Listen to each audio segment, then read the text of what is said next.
after me.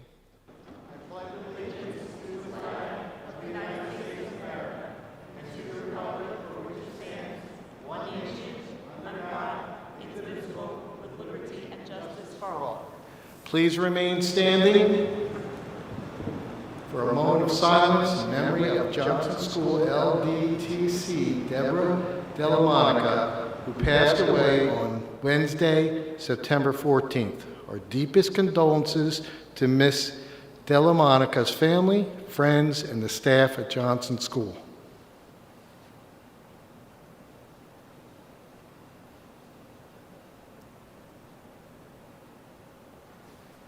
Thank you.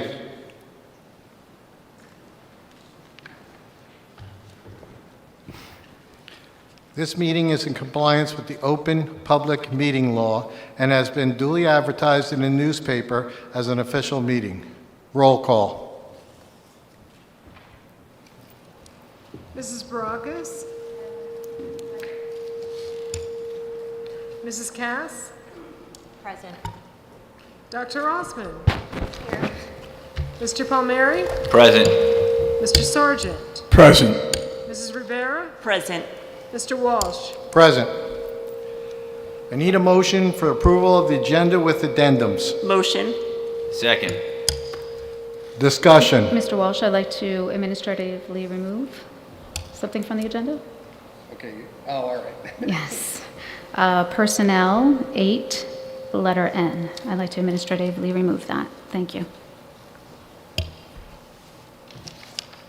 Any other discussion? Seeing none, roll call. Mrs. Baracus? Yes. Mrs. Cass? Yes. Dr. Osmond? Yes. Mr. Palmieri? Yes. Mr. Sargent? Yes. Mrs. Rivera? Yes. Mr. Walsh? Yes. At this time, I'm going to turn the meeting over to Mrs. Permelli for her superintendent's report. Thank you, Mr. Walsh, and good evening, everyone, and welcome to the 22-23 school year. It's hard to believe we are here and in motion already. Summer always goes so quickly. I'm going to start our first school year board meeting with the tradition that has been in place here for a long time in the Jackson School Districts, and that's with our student board members. Tonight, it is exciting to have 2 of our high school student board members here, not only just here, but back at a table. They're back to the tradition of sitting at the table versus sitting in the audience because of all the COVID protocols. So we are so happy they're here with us. The board, myself, the public really always looks forward to their updates of the 2 high schools. Interesting enough, the Department of Ed recently actually made this a requirement of boards. And I'm happy to say that we've had this tradition in place for a decade at least. So we were well ahead of that curve. I'm happy to report. So tonight, I would like to first just introduce our 2 board members. We have from Liberty, Jordan Bohr. Give a little wave, Jordan. And from Memorial, we have Keith Adam with us today as well, and for this school year. So traditionally, we go one at a time. They provide us some updates and inputs from both high schools, and we look forward to our first report and many other reports. This evening, we'll start with Jordan. So Jordan, if you could come to the podium.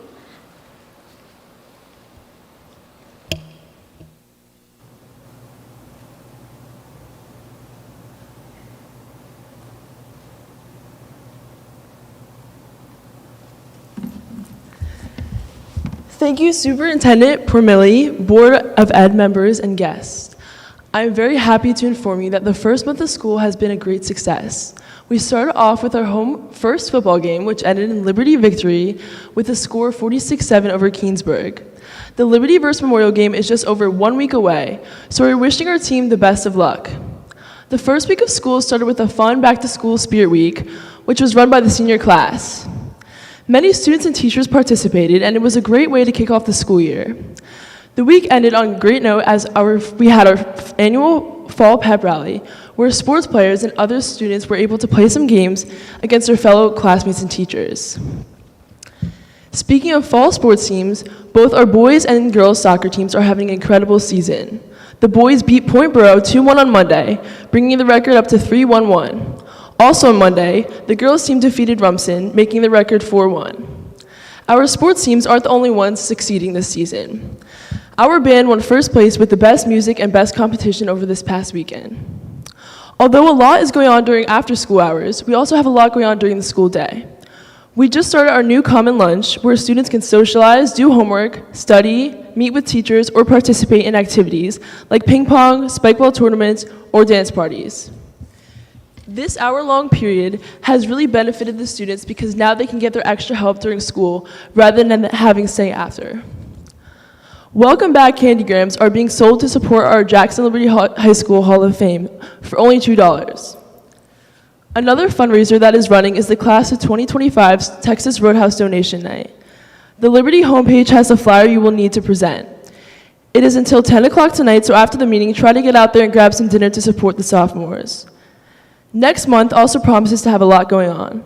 In addition to all of the academics, sports, and clubs, Week of Respect, Violence Awareness Week, and Red Ribbon Week all run during the month of October and are filled with many different activities and events for which students and teachers participate. All in all, this school year is off to a great start and is expected to only get better. I appreciate you all giving me your time to inform everyone about how the students and staff are doing in Liberty so far. I look forward to updating you more next month. Thank you.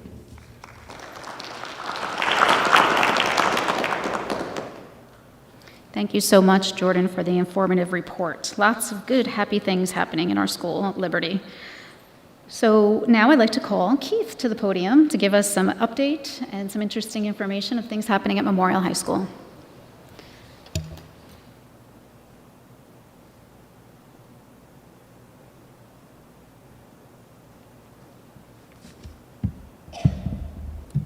Good evening, everyone. My name is Keith Adame, senior at Jackson Memorial. I would like to start by thanking Mrs. Pormilli, the members of the Central Administration staff, and the Jackson Board of Education for the opportunity to speak here tonight and to bring you updates throughout the school year. Over the past month, Jackson Memorial High School has seen an exciting start to the new school year. As a school year blessed with a return to normalcy, we've been able to see not only the continuation of many of our outstanding traditions here, but the inclusion of several new exciting endeavors that our school and student body were able to get started. One of the most interesting being the implementation of our common lunch period. Our first few days were sort of what I would describe as an experimentation period, with many of us still figuring out where to be and what to do, but after these first few weeks, I would definitely call this experiment a success. This hour-long free period, I in particular, found to be extremely beneficial for not only myself, but many of our students, coaches, and teachers. I've seen how many of our students have been able to use this opportunity to socialize, study, receive help from teachers, and even attend club activities during the duration of the school day. From my observations, I would definitely say it has significantly brightened up the school's overall atmosphere. In addition to this new implementation, as a returning student, I was able to notice many of the upgrades added to the school building and campus. From the renovations done to the tennis courts, and one thing in particular that I'm very happy about, that being the new toilets and sinks that I've oddly been very excited to see. Our student governments have been keeping busy, accomplishing some astounding events to get the school year going. In particular, we were able to witness the displays of our senior class's artistic abilities and unique style through the decoration of their parking spots. Not only this, we were able to get a large number of our class members to attend our senior sunrise, where we all got to enjoy bagels in the morning to celebrate the beginning of the end of our time here at Jackson Memorial. To continue on with our theme here of new endeavors, we are excited to welcome several new clubs to our school, including our e-gaming and off-the-grid club. Along with these new additions, many of our established organizations have been able to enjoy a clean and successful start to the year, the majority of which are looking forward to being able to bring back activities that they may have missed out on in the past few years due to COVID.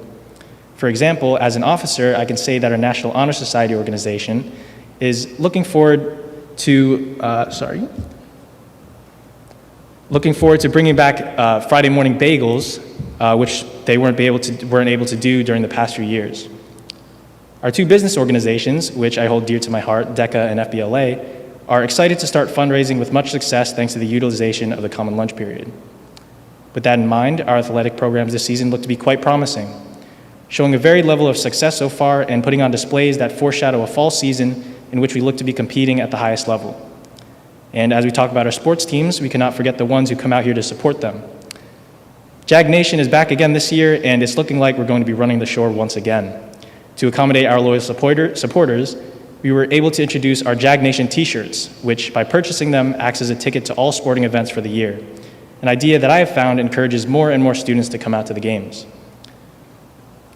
I would like to finish off by again thanking the members of the board, Mrs. Pormilli, and everyone in the audience for allowing me the opportunity to speak here tonight, and I look forward to updating you all as we continue through the upcoming year. Thank you. Thank you, Keith. Nice report by both of you. Wonderful job.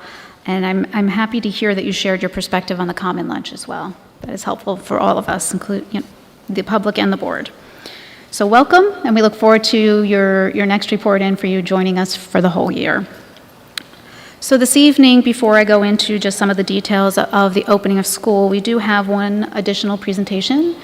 Mr. Rattante, Assistant Superintendent of Curriculum Instruction, will share with the board the 21-22 preliminary graduation rates that are required for us to share.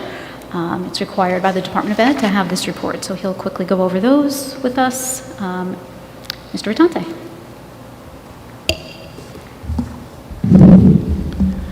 Okay, thank you, Mrs. Pormilli. I welcome this opportunity to present to our Board of Education, as well as the Jackson community, our graduation rates and percentages for our most recent senior class, the class of 2022.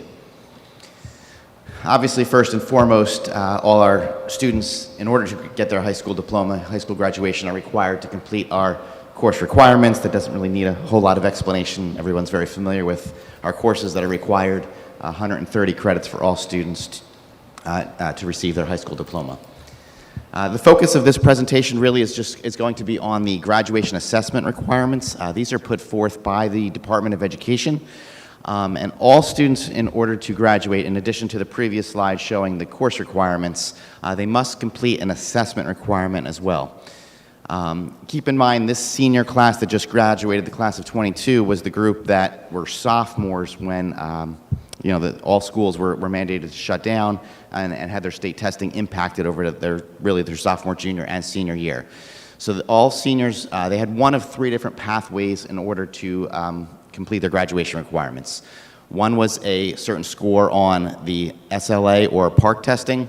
One was completing a competency test. And the third option would be submitting a district portfolio.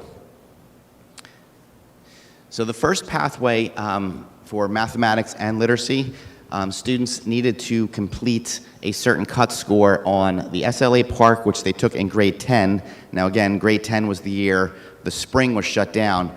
Because we're on a block schedule, many of our students did have the opportunity to take that assessment in the fall before the world as we know it changed. So that's why we were able to get many of our students that were sophomores. And then for the math section, many of our students take that algebra course either as a freshman or even in middle school. And by passing that test and getting a 750 cut score, even as a middle school student, it does fulfill the assessment graduation requirement for mathematics. The second pathway, if a student did not successfully complete one of those first options, is to complete a certain score on any of these competency tests. What you see up here are all the options for literacy. They're PSAT tests, SAT tests, AccuPlacers, ASVABs, ACT tests. If a student took any one of those tests and received a certain cut score on that test, that would fulfill their literacy requirement. And on the next slide, it's similar tests with the cut scores that would be required for mathematics for them to complete the math cut score. Any student that didn't receive that score on either of those first two pathways had the option for the third pathway, which is completing a portfolio. The way the portfolio works is that the students obviously were identified as needing to complete the portfolio. They would stay after school. They would work with designated teachers at both Liberty and Memorial High School. They would work in the areas of math and literacy. In math, there were certain foundational skills: geometry, algebra, number sense, probability, and statistics. In literacy, it was either instructional or informative tasks. They would receive instruction on those items, and then they would have to complete constructed response tasks showing that they showed proficiency in those areas. Those tests would be scored, and assuming that they were proficient on that, that would count as their third pathway for completing their graduation assessment requirement for the state. So the last two slides just give a breakdown of how our class of 22, or our graduating seniors from last year, fared. And you can see on that slide the number of students that completed each of the different pathways in order to graduate. So the majority of those students obviously did complete the SLA or the PARCC test, either their freshman or sophomore years. You can see the amount of students that completed the competency test or the portfolio appeals, and then the amount of students that were not able to complete either the coursework or the assessments to graduate. So Memorial did have a 98.5% graduation rate. This represents our 4-year cohort students. We do have special education students that will typically be with our schools for 5 or 6 years and stay up till even the age of 21. They are not included in this data. That is a separate cohort of students. This reports our 4-year students and our students that were the 4-year program students. And the last slide just shows the numbers for Liberty. Similar numbers where you can see the majority of the students did complete the New Jersey SLA or the PARCC test for their graduation, and Liberty had a 95.8% graduation rate from their senior class, with 12 students or 4.2% not completing either passing the required coursework or one of the 3 pathway options. The state has already announced that the current class of 2023 will not have a graduation assessment requirement. Their graduation requirements will be solely based on the course credits for completing over their 4 years in high school. That concludes my report. Is there any questions regarding any of the data or from the board? So you're saying there's no more testing? The class of 2023, because their entire high school 4 years has been jumbled with testing, the state decided that there was not going to be an assessment requirement for that group. Many of those kids never took none of those kids took a sophomore PARCC. Many of them never took the freshman PARCC. So the state has said that there's no assessment requirement for 23. Class of 24 and 25, our current sophomores and juniors, will be back to having an assessment requirement. Unlucky. Yes. I think it's the least we can do for the seniors that had a rough 4 years and changes throughout their high school. Great, thank you. Thank you, Mr. Risante.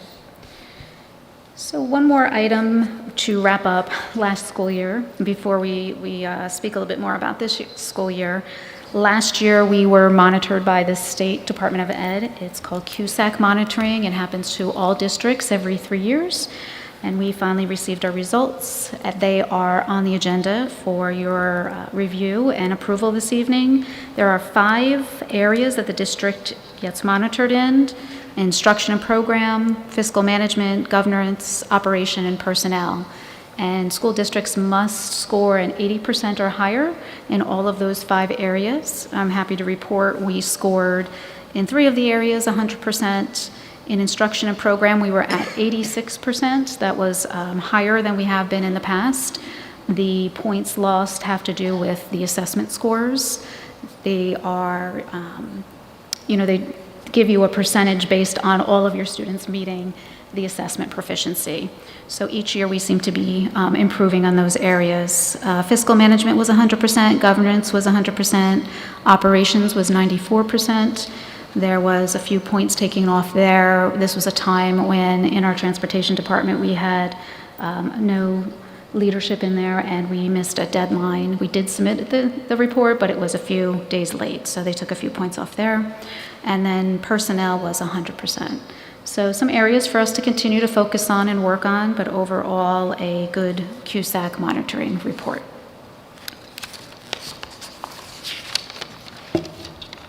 So now to the beginning of the school year. The first 2 weeks of school have been wonderful within our schools and our classrooms. It's nice to see them filled with staff and students again.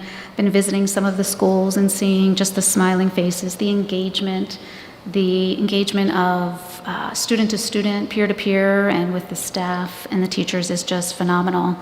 As mentioned, by our high school reps here, the Common Lunch launched finally for the first time in both of our high schools.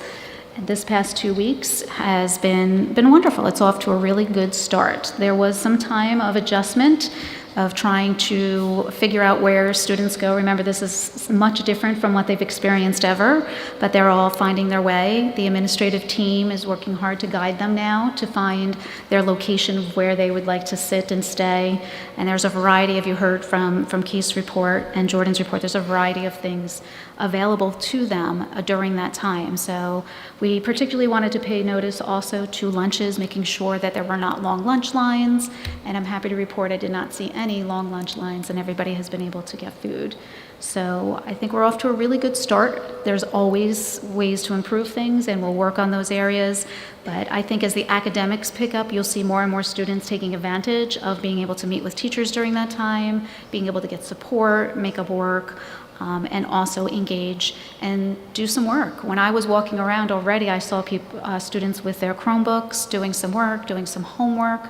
For students who have a lot of after-school activities or a job after school, it's really a great benefit for them to be able to take some time during the middle of the day to eat and do some work.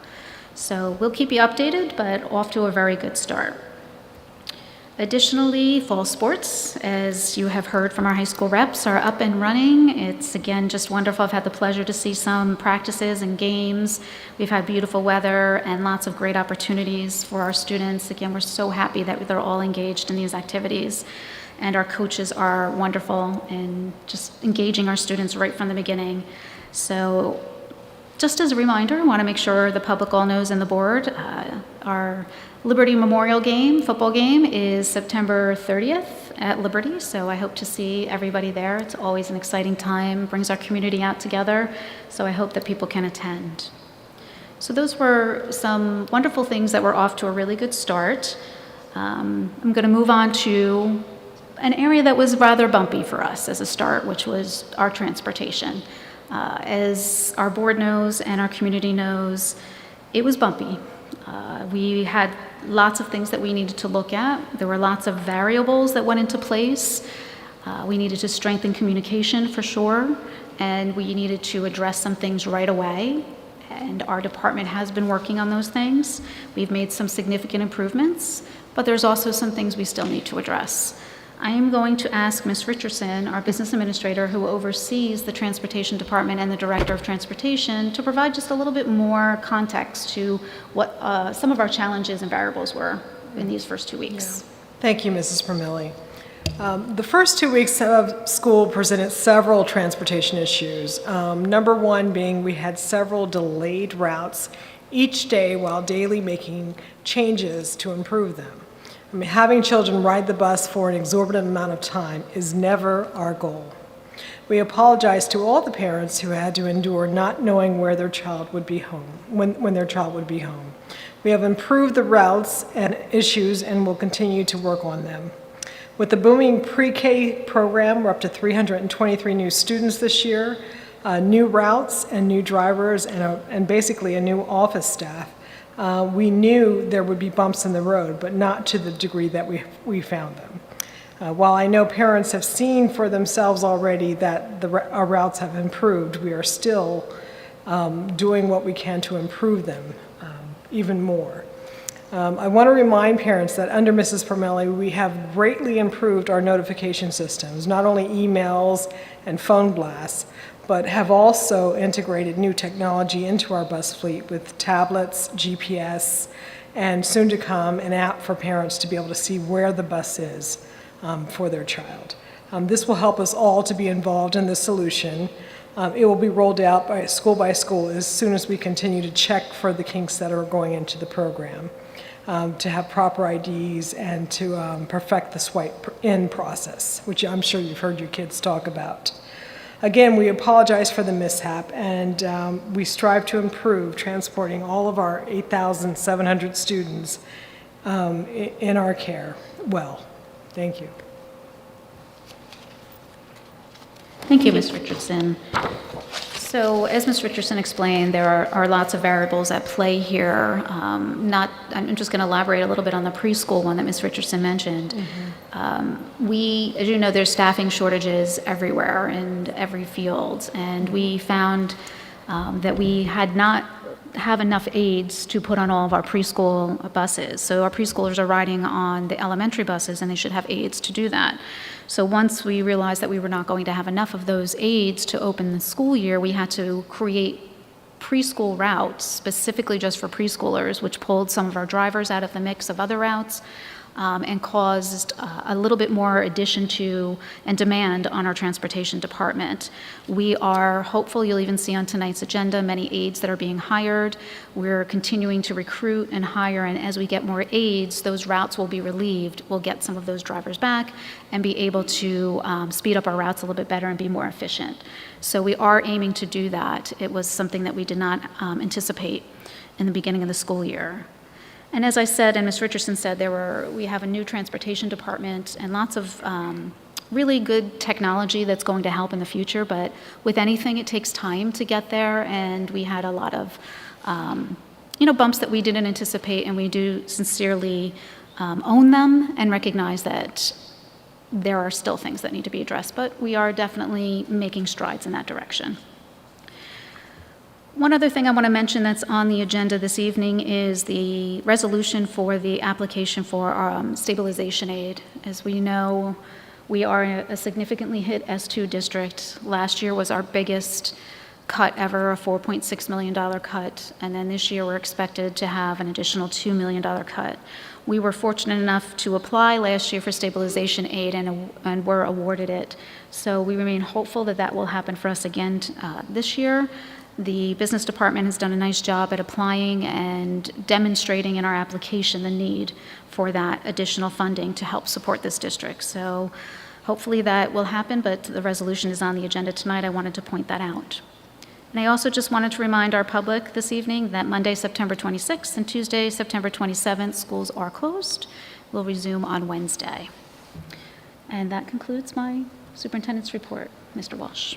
Thank you, Ms. Permilli. Next up, standing committee reports, state and county school board rep. The next county meeting will be October 3rd at the Clarion Hotel in Tom's River, 6:30. Parent group liaison, we will meet for our first meeting on October 12th in the central office. Special education. I want to let the public know that the Special Education Advisory Council is inviting all families to the Jackson Recreation and Athletic Opportunities for All Students informational session. It is on October 17th from 6 to 7 p.m. at Jackson Liberty High School in the lecture hall. Thank you. Scholarship. We will be reorganizing in late October for next year's scholarship presentation night. Building and grounds. No update at this time. Budget and finance. We haven't met yet, but we will be meeting soon to start the new year. Transportation. You've kind of heard half the meeting so far has been about transportation. It's a work in progress. Curriculum committee. Curriculum committee met yesterday. It was myself, Allison, Giuseppe. The administrators present were Ms. Pormilli, Mr. Rotante, Mrs. Lasitra, Dr. Taylor, and Ms. Andrews. Dr. Taylor and Ms. Andrews provided an overview of all the special education programs in the district at all levels. Programs included in-class resource classes and self-contained classes. Also shared were some of the additions or expansions to programs such as visually impaired, assessive technology, community-based instruction, behavioral interventions, self-regulation strategies and resources. Wilson and Orton Gilligan curriculum has been added to the elementary and middle school curriculum in resource rooms. The new elementary math resources were shared, including the Solve and Share enrichment and problem-solving videos, traditional math, but also interactive and tutorial segments for students to keep them engaged. We actually got to witness them, and they were actually quite interesting, I think, personally. Science, new CK-12 program updates in high schools, Each course has a district-made Flexbook, which functions like a Google Classroom for all the students. It's a hands-on learning approach with a focus on labs, interactive learning, and relatable lessons that keep the students focused. Again, we got to witness some of that, so I think it's pretty interesting. The district curriculum review process was shared that includes an audit year, research review and recommendation year, and then an adoption year that includes any necessary training for teachers. We do not have a scheduled meeting coming up, so I think probably the next few months or mid-year or something like that. But so that's the update. Thank you. Thank you. Policy Committee. Policy has not met since the last Board of Ed meeting. There has not been any additional new or revised policies from the state. We will revisit in October to see if we need to reconvene, and that will be between the first and second week of October. Thank you. Enrollment Study Committee, no update. Okay, policies. Hold on a second. On that committee, we've been waiting for about 10 months now to have a meeting. Do you have any type of future ideals for a meeting?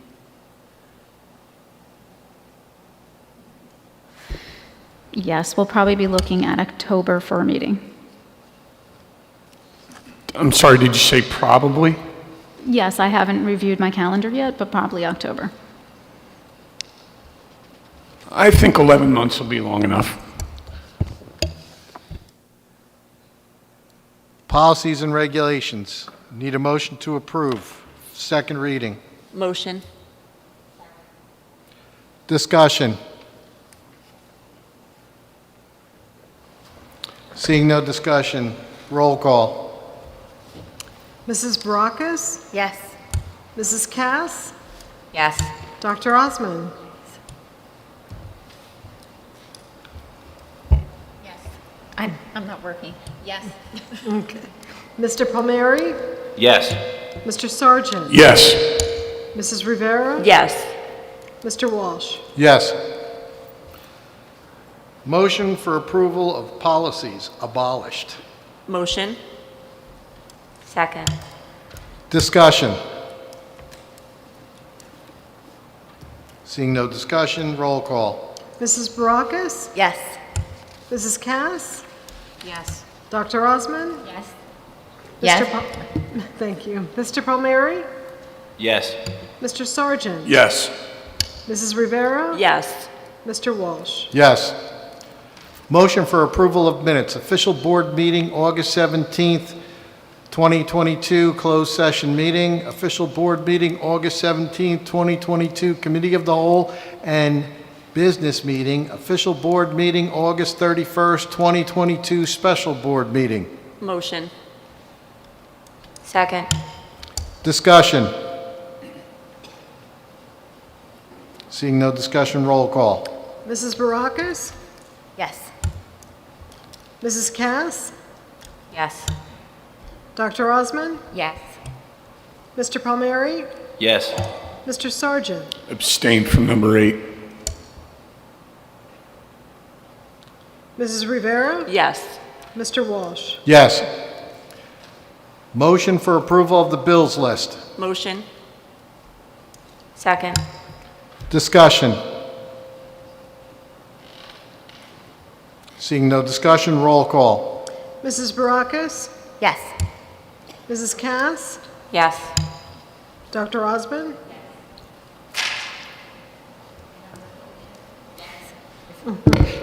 There you go. Mr. Palmieri? Yes. Mr. Sargent? Yes. Mrs. Rivera? Yes. Mr. Walsh? Yes.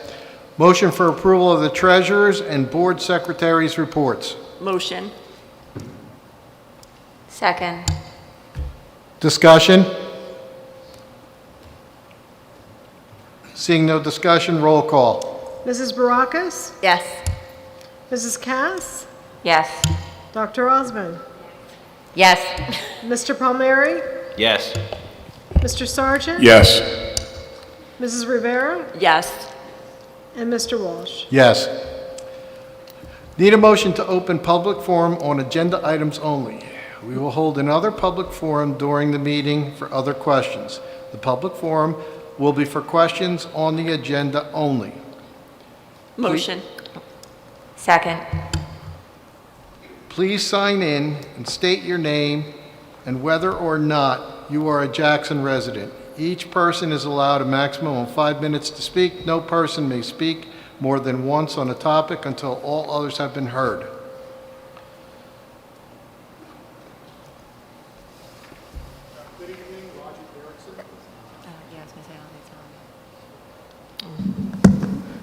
Check 1, 2. There it goes. Good evening, Roger Derrickson, 10 Laurelton Avenue, Jackson, 21 years.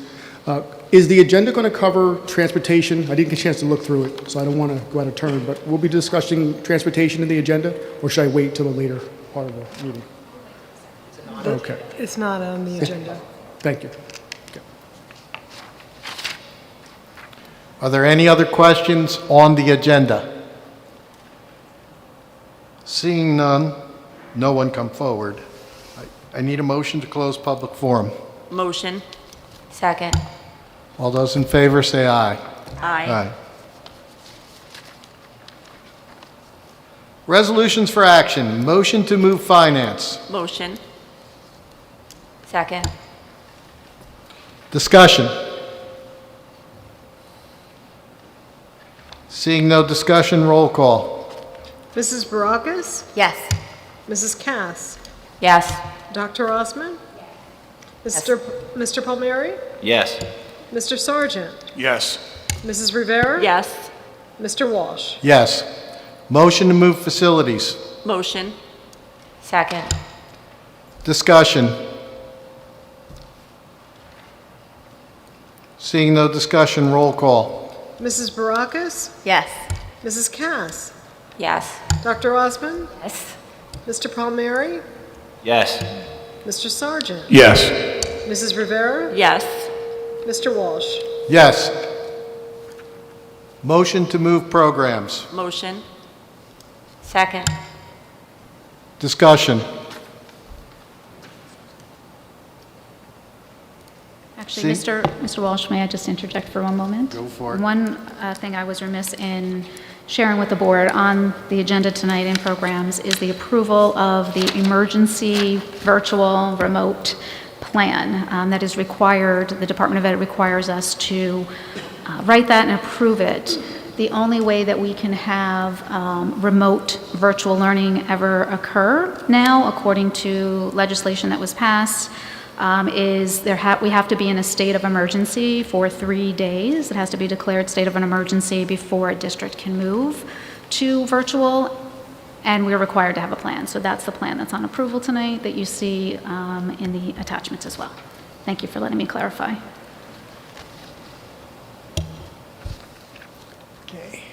Any other discussion? Roll call. Mrs. Barakas? Yes. Mrs. Cass? Yes. Dr. Osman? Yes. Mr. Palmieri? Yes. Mr. Sargent? Yes. Mrs. Rivera? Yes. And Mr. Walsh? Yes. Motion to move students. Motion. Second. Discussion. Seeing no discussion, roll call. Mrs. Barakas? Yes. Mrs. Cass? Yes. Dr. Osman? Yes. Mr. Palmieri? Yes. Mr. Sargent? Yes. Mrs. Rivera? Yes. Mr. Walsh? Yes. Motion to move personnel. Motion. Second. Discussion. Seeing no discussion, roll call. Mrs. Barakas? Yes. Mrs. Cass? Yes. Dr. Osman? Mr. Palmieri? Yes. Mr. Sargent? Yes. Mrs. Rivera? Yes. Mr. Walsh? Yes. Motion to open public forum on any topic pertaining to the Board of Education. Motion. Motion. Second. Please sign in and state your name and whether you are a Jackson resident. Each person will be allowed 5 minutes to speak. No person may speak more than once on a topic until all others have been heard. This Again, is a timer, just so you know. Perfect, thank When you. it gets to yellow, you have 1 minute to go. Okay, great. So 2 topics, and maybe I'll wait for your comments or response at the end. My son approached me the other day and said, Dad, we have a problem. We have no after-school busing at McAuliffe Middle School.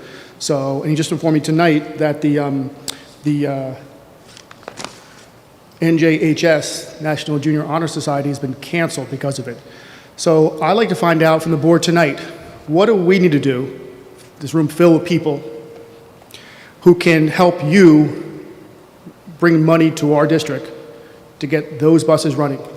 Because we can imagine if students are not at the after-school programs, which we all know improves attendance, improves discipline, right, reduces discipline problems, it improves their access to higher education, trade school, community colleges. So we really need to know what you need us to do. Who do we need to call? What buzzwords do we start to need to raise our voices with? Equity, inclusion, whatever. We see our township becoming very diverse. So I'm imagining a lot of income, people coming in are lower income because they're trying to get a start in this great town that I've been a member of for 21 years. Their students now have to decide if I can go to this course or make sure my mom gets to her part-time job. So again, I know you're struggling with cost. The issues with Trenton are our issues, but I think we can overcome them. We're in a great town. We've got great attendance. We have over 7,000 students in the district. It's starting to now grow again, I think. Is that correct? I think the enrollment's actually starting to go up again. We do know that our funding is going to be cut from the state again, so we'll have to find more money. If that means higher taxes, I'm not looking forward to it, but I think these programs are worth it. We're talking about busing. I know we're talking about a lot of money with travel, but I think it's something the board should really address and reach out to the community and say what we can do. So that's my first comment. Second comment is, I understand that my school and also other middle schools are prohibiting students from bringing backpacks from class to class in lieu of string satchels. Now, they're already carrying their Chromebooks, which are very fragile, they're responsible for. I'd like to know, is there a way we can really kind of get some sort of compromise so that our students, especially as they get to the higher grades, and they are carrying books, they do still read paper books still, and they carry binders, how they can move to really have a backpack that can carry more, fit their bodies well, and really move away from this childish string backpack. It's really kind of childish. Kindergartners, that's fine, but these upperclassmen, higher school students, especially in middle school, where they're starting to do more trigonometry and other things. So that's something I really like to hear the board's opinion on, what we can do, maybe standardizing something. Tripping over backpack, I heard that the other day, and then I said, but you're carrying these string backpacks into the classroom. What's the difference? So again, hopefully you're aware of it. I know it's a small item, but when my students, my son, who's the vice president, student council McAuliffe, comes to me, that means other students are probably also talking about it. So I yield back, and I thank you for your time.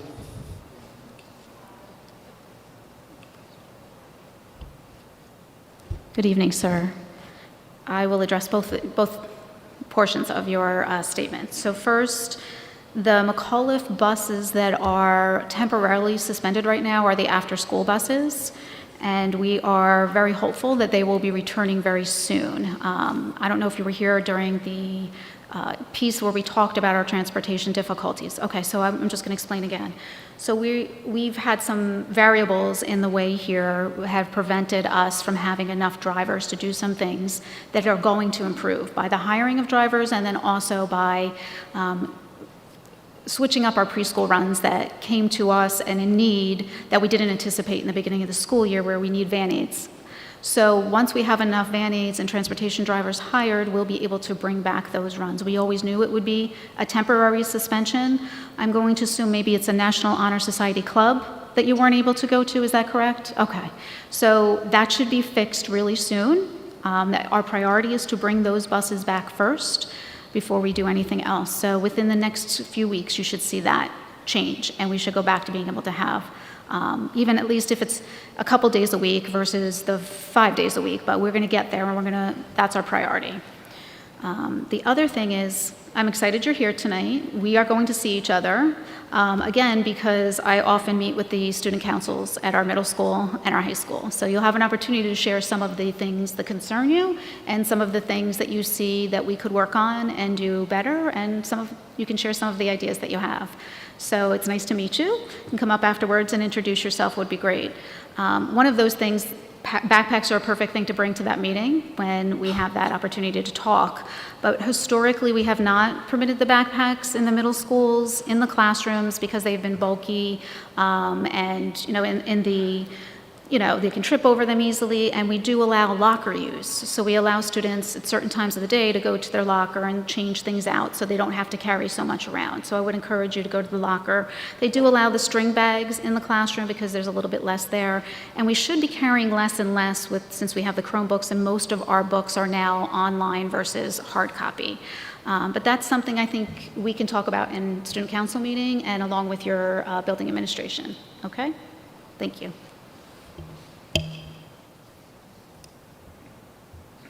Are there any additional questions? No. Please sign in.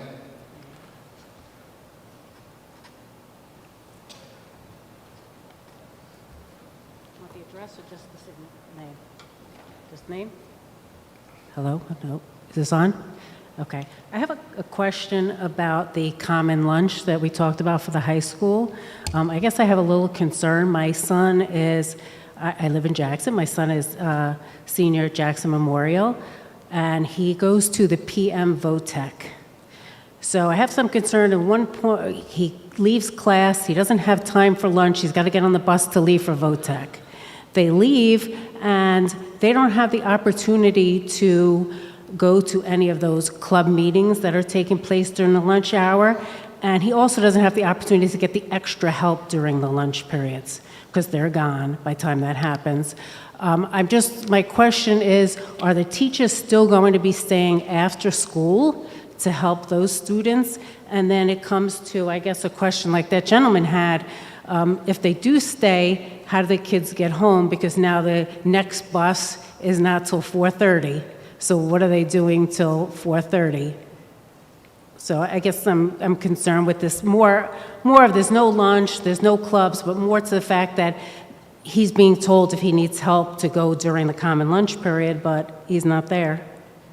Right, and for our VOTEC students, obviously we'd make exceptions for that, and the expectation is that they would make an arrangement with their teacher. Your son can make an arrangement with the teacher to stay after and get the help that he needs. Well, he was told to come during the common period. Okay, did he remind his teacher that he was a VOTEC? Yeah, so I'm just saying, are they going to stay, or what is our option if they... It's always my expectation that a teacher would be helping a student, and I believe most of our teachers do that, if not all. But if they are having difficulties, I please ask you to reach out to the counselor, the guidance counselor, and then if you're not getting anywhere after that, the assistant principal. But obviously, we should always be helping students if they need help. And the expectation would be that I would expect teachers to be helping students. Okay. My other question, I guess, with the transportation that goes with that is, I had thought, and I might be wrong, I had thought that when I read or I was listening about the canceled late buses, I thought that they weren't going to add back the high school bus. Are they going to add back the late bus? Because that's from 1:40 getting out to the next bus is not going to be 4:20. Yeah. That's a large gap. Right. Ideally, we want to add back all of our late buses. So that's the goal, the ultimate goal. We have to do it in phases, so we make sure that we don't overpromise and underdeliver. So the first buses that would be coming back is the middle school late bus, because currently they have no late bus right now. Is what bus? I'm sorry. The middle school will be coming back first because they currently at the middle school have no late bus. Okay. As you just mentioned, the high school at least has the later bus, but we would like to bring back the 225 bus as well. Is there a time, maybe possibly moving the later bus a little earlier? Because that's a long time if you're trying to get help from a teacher to be sitting at school. Ideally, we want to bring back that 225 bus. Okay. Yep. And do we know when that's going to happen by? Do we have any timetable? It's going to depend on the number of hires we have. As I said, the priority first is middle school. After that would be high school. I don't want to give it a timeline because I need to make sure that we have enough drivers and enough buses to be able to deliver that. If we have to bring it back for a few days versus all 5 days. We'll start with that if we need to, because then, people can make arrangements to when they're going to stay. Maybe Monday the bus comes back, Monday, Wednesday, then they know. So we absolutely want to bring all of our buses back, but we have to do it in phases. Okay, thank you. You're welcome.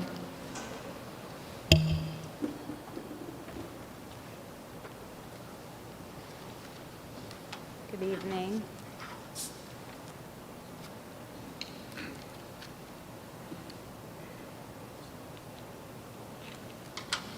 Good evening. My name is Stephanie Nachadowitz. I live at 76 Magnolia Drive. I'm here to talk about the busing situation and some conversations that I've been having with Mrs. Richardson regarding this. So I have a son who is a high schooler, and my daughter is a 5th grader at Crawford. I also am a teacher myself. I don't teach in Jackson, but I teach in a neighboring district. I wanted to make you aware that the procedures and policies that are in place with the new busing program are taking priority over the safety of our children. The bus stop, let me explain a little bit about my bus stop where my children have been asked to stand. So the bus stop I'm referring to is at the corner of Magnolia Drive and Willow Drive. You may not be familiar with it. This stop is where my children go to stand. My nephew, who lives next door to me, he's a preschooler, so he's super excited about school. He's also going to that bus stop. Prior to this year, the bus stop has always picked my children up at our house because they felt it wasn't a safe corner. The corner is a blind spot. There are no sidewalks. The stop sign is blocked by large grass and trees. And oftentimes people don't stop there because they think there's no traffic coming from the direction where our house is. In addition to those safety issues with obstruction of view and blind spots, my other concern is that it is across from the VFW Lodge. And this lodge, this VFW, houses a bar and a shooting range. The bar is open every day at school drop-off hours. Again, I have a 10-year-old daughter getting off the bus. And there's nothing illegal going on at the VFW. Let me be clear about that. They are our neighbor. We are very friendly with them. We get along very well with them. But I just don't think it's a safe or appropriate spot for my 10-year-old or my 4-year-old nephew to be getting off the bus. We have talked about this with Mrs. Richardson, and the answer was, well, our bus policy is we don't pull into cul-de-sacs. And I understand there are policies in place. We have to follow rules. We have to follow procedures and policies. But when the safety of our children should always trump a policy or a procedure. And so I have been having conversations. I have sent photos. I have sent this afternoon when my children got off the bus. In the parking lot, there were 2 cop cars and another car, that there was an issue that had happened and they were in the parking lot. These are things that should not be happening at my daughter's bus stop. There's often random cars sitting in the parking lots, taking commercial vehicles. This is a problem, and like I said, we have been in communication about this.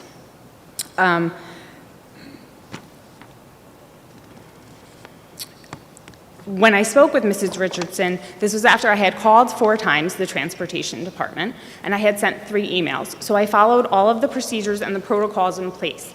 I called again, then they said, well, send emails. So I sent 3 emails, and finally, I heard from Mrs. Richardson. And again, the answer was, the district policy is the buses are not allowed to drive into cul-de-sacs. She initially suggested the children should wait in the VFW parking lot. So I reached out to our VFW neighbors who said that they actually think that's a huge liability for them because that's private property and no one should be in their parking lot without being given permission.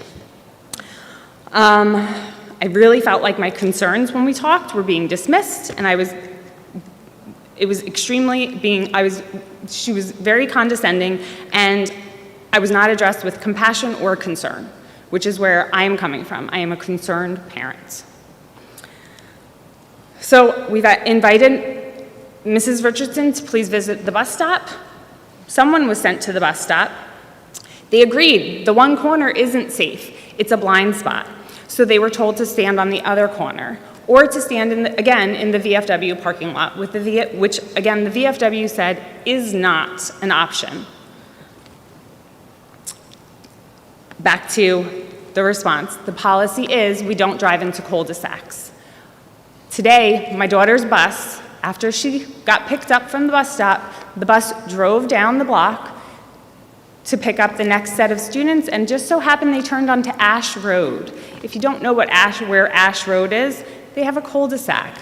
The bus went down Ash Road into the cul-de-sac, turned around, picked up students in the cul-de-sac, and then came back out. So I'm not sure how the policy is working there. I came here tonight just to shed light on this situation, to let you know what I've been dealing with, because if I've been dealing with it, then there are parents that are dealing with this too, and they just haven't come tonight. I want you to know that I'm concerned about the safety of my children, and I appreciate everything that you're doing for our students. Thank you.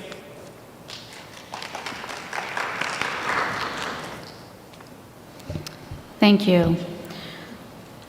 Ms. Richardson, do you want to respond first, and then I will follow up?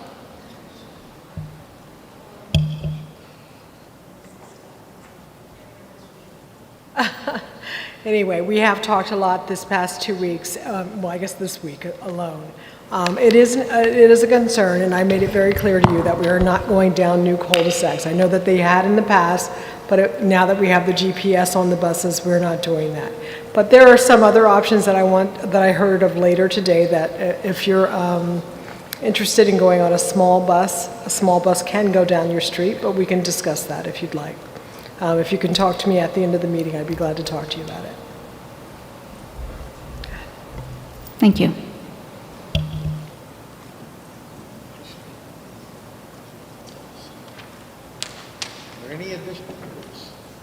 Is there any additional questions? Seeing no one else come forward.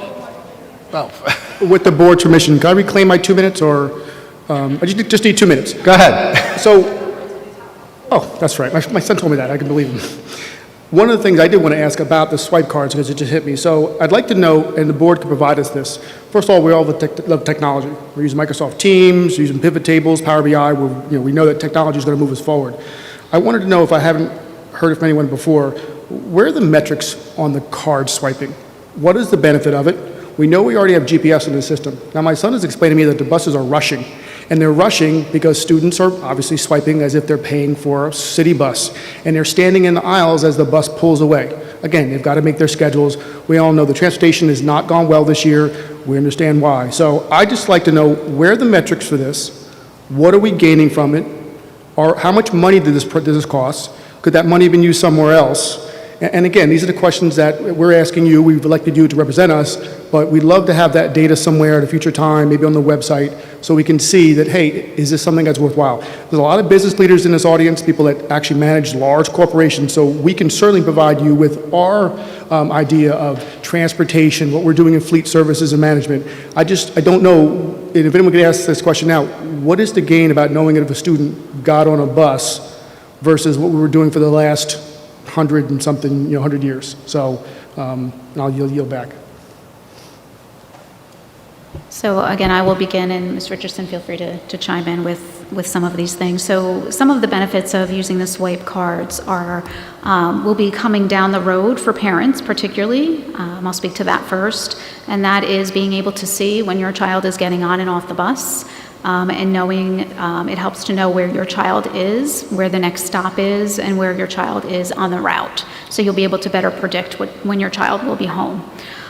So that's one benefit of it. It also allows us to be able to see quickly what students are on the bus and off the bus versus having to radio a driver while they're driving to say, hey, do you have this student on your bus? So it helps on the back end when we are trying to locate a student for a certain particular reason. So those are just some of the things and the benefits from it.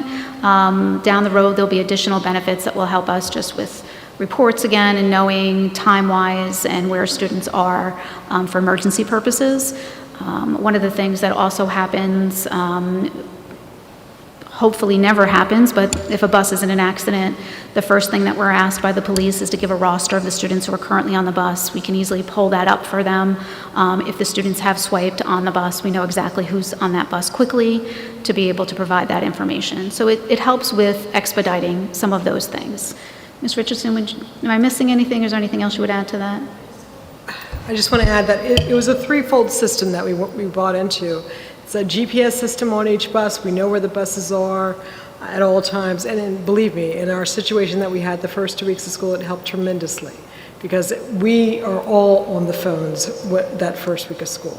And we could all sit at our computers and say, those of us who have access can say where the bus is. You're a parent calling in, we can tell you, well, that bus is 2 blocks away. It'll be right there. So that helps us tremendously. We have not had this before, and that has been a great help to us. The tablets help our drivers also because it has the turn-by-turn instructions by the student stops. So when we have so many new drivers like we do this year, it helps them tremendously to know exactly where they're supposed to stop, and it tells them exactly. So they're not sitting there fiddling with paper while they're driving the bus, which they used to have to do. And the other part is what Mrs. Permilli mentioned is the My Stop. Once we get that up and running, parents are going to love that because they'll be able to see where their child is, when the bus is coming to them and when their child is swiping on and off the bus. It's going to take us some time as we start implementing this fully, but eventually it will be, simultaneously. It'll go very quickly. No, I understand. We've heard Anytime we've you have gotten a data system, you got to feed it, you got to get information, data in. So right now, where do you see the on-time or what's the on-time percentage for our bus system right now? If you could just ballpark it. What's I'm the sorry? on-time percentage, arrival, pickup? Well, I print out a report every day, and whereas the first week we were up to like probably 60 late buses, this week I've only seen 5 or 6. Oh, good. So there's definitely an improvement. Yeah, it is an absolute improvement. And like I said, as you understand, this is a very great community. Average median income in New Jackson is almost $100,000. We don't mind spending money for services, but want to make sure that money is being used effectively. And I don't see a lot of other schools doing the swipe system. The GPS, I think, is fantastic. And hopefully parents will be able to access that so they can quickly, find out where things are going. But most of the young kids today are using this, so we know where they are every minute of the day. They actually sign into it because they like having the 360, which is weird because I don't know if I would ever do that with my parents. The young kids are getting on the bus with their parents for the most part. They're not carrying phones. So again, I'm seeing a little bit of a disconnect. I'm definitely going to wait for the data to come in, and we'll get a chance to look at it, and hopefully you'll have a different report on it and show us some of those improvements. Because again, if we're spending money and we're getting return on it, great. If we're not getting return on it and the risk is low, we need to move to things like said buses for students that want to perform in after-school programs. And if it also means, I want to add this, if it means going into debt, maybe we need to consider that. I mean, maybe we don't have to, go into large amounts of debt like some townships that don't pay it back, but maybe we can, spread the debt out a little bit and start to bring these programs back because Jackson is growing. We do expect the base to continue, and I'm assuming some of your metrics show that. Each home that comes into Jackson brings, an average of $7,000 in property taxes? I think that's the last estimate I had. So, again, it is about education, but it's also about funding and cost. And like I said, we're here to help you. So if the board's looking for information, and my son definitely wants to sit and talk with you a little bit because he has a lot of ideas. He's one of those kind of kids. Again, thank you tonight.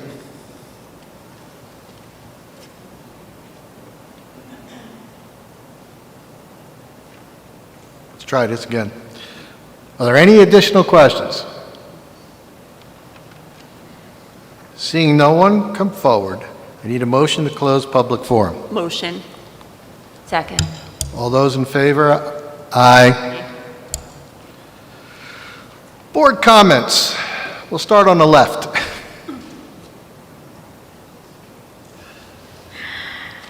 Hi, everyone. First off, I wanted to say thank you to the Westlake community for inviting the Board of Education to their 9/11 ceremony. Our Air Force Junior ROTC Color Guard represented our school district with pride and dignity and performed a beautiful flag folding ceremony. Thank you again for inviting us.